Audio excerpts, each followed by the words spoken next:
places you're going to get water to grow your crops in the desert is from the rain. So many of their dances are prayer dances. This particular one from the Hopi goes back many, many years. And it was originally a ceremonial dance, but has evolved today into one of the social dances that they do. And it's called the eagle dance.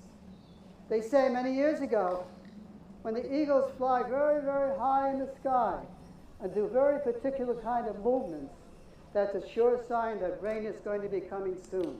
And so in their dance, they imitate those movements of the eagle. Eagle dance of the Hopis.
Our next dance again is not just one dance, but actually two dances. The first part, dance that the women do, called the Jingle dress dance, and the second part, which the men do, called the grass dance. The Jingle dress dance has a very interesting history to it. They say, not too many years ago, there was a mother who had a very ill daughter, and one night she had a dream. And in the dream, she had a vision. And in the vision, she was told, if she showed the women how to make a very special kind of dress with these little cones or jingles on it, and if she showed them how to do a very, very special kind of dance, and if she sang a very special song for them, if she did all of these things, just as she was told in the vision, her daughter would get well. The next day, the mother showed the women how to make the dress with the little cones or jingles on it. She showed them how to do a very, very special kind of dance, and she sang a very special song for them, and sure enough, her daughter got well. And so this dance kind of started as a healing dance, but today it's come down to us as one of the more popular dance styles at the powwow gatherings. The dance the men do is called the grass dance. And this dance goes back many, many years ago when the people out in the Great Plains depended on the buffaloes for many, many things. Number one, the buffalo was their source of food. Number two, the buffalo hides they were used to make their houses or teepees. The buffalo skins they would use to make their clothes, and the buffalo bones they would use to make spoons and knives and needles to sew with. But 300 or 400 years ago, the buffaloes didn't stay in one place. They wandered all over the Great Plains. And because the people depended on the buffaloes for so many things, wherever the buffaloes would go, that's where the people would go. So the people moved from one campsite to a new campsite very often. But before they moved into a new campsite, there were a group of dancers that they would send out before the rest of the people. And these dancers would go into the new camping area and they would dance. But they were doing something else that was very important, because out in the Great Plains there's this very tall grass that grows. And what these dancers were doing is they were dancing, they were taking their feet and they were crushing down the tall grass. So when the rest of the people arrived, they have a nice smooth flat area to put up the camp. So first we're going to see the women with the jingle dress dance, and then the men with the grass dance.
Our next dance comes from Oklahoma, and out there they call this the old style or traditional warriors dance.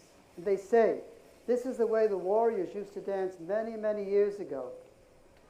When they came after battle back to the village, they'd have all the people gathered, just as we're gathered here this evening. And at that time, the warriors would come out and they would dance for the people. And as they were dancing, they say, they were telling you a story with their movements of some of the experiences that they had while they were out on the trail. We're going to see our dancers first coming in, doing what's called the sneak up. And that's just exactly what the word says it is. They're showing you in this part of the dance how they would sneak up on their enemy. And then as they start dancing, a little later on, you will notice that they seem to be pointing and looking at the ground. That's to show you that they're following the footprints of their enemy. You'll also notice that as they are dancing, they get down very close to the ground. And that's to show you that they're trying to hide or conceal themselves behind the bushes and the trees. But the most important thing about these warriors was the fact that they were very, very proud people. The tribe looked up to them. They had great honor and respect for the warriors. So whenever the warriors would dance, they would always show you in their dance how proud they were to be the protectors of the people. Old style or traditional warriors dance now from Oklahoma.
Our next dance, once again, is two parts. First part done by the women, which is called the fancy shoal dance, and then the second part, which is done by the men, called the fancy dance.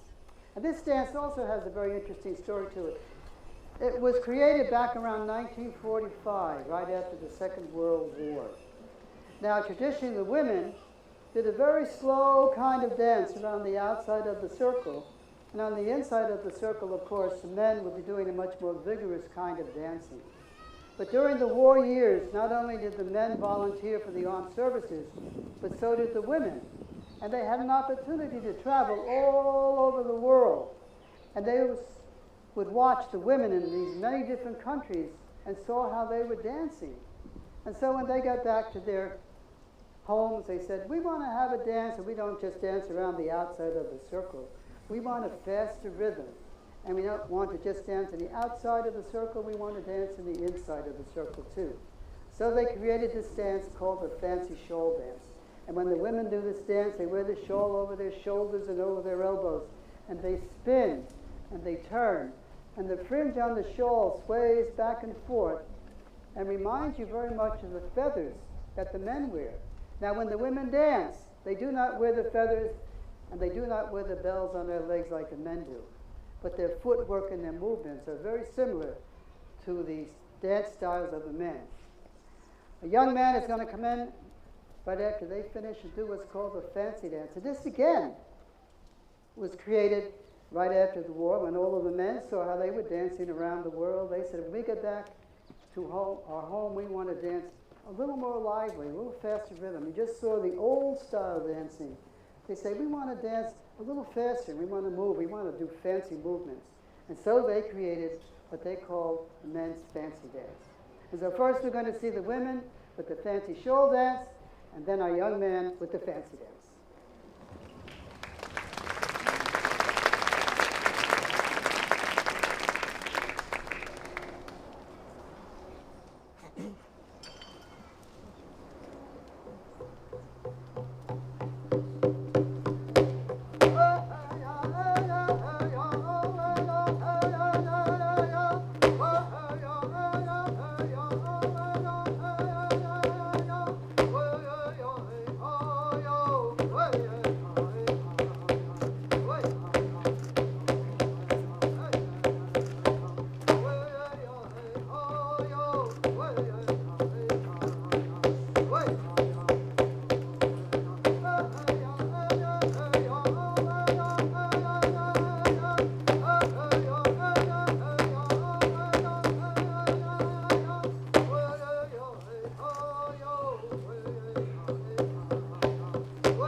Next dance comes from the Taos Pueblo people way out in New Mexico.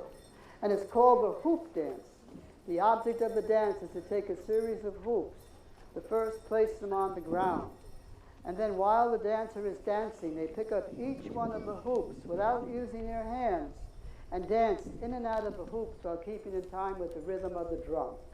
Now we understand the dance was created to test the skills of the dancers, and the more hoops the dancer uses, the more skilled he is considered. Most of the dancers start out with one hoop, go on to 2 hoops, 3 hoops, and dance with as many hoops as they can. So we'd now like to present the hoop dance from the Taos Pueblo people of New Mexico.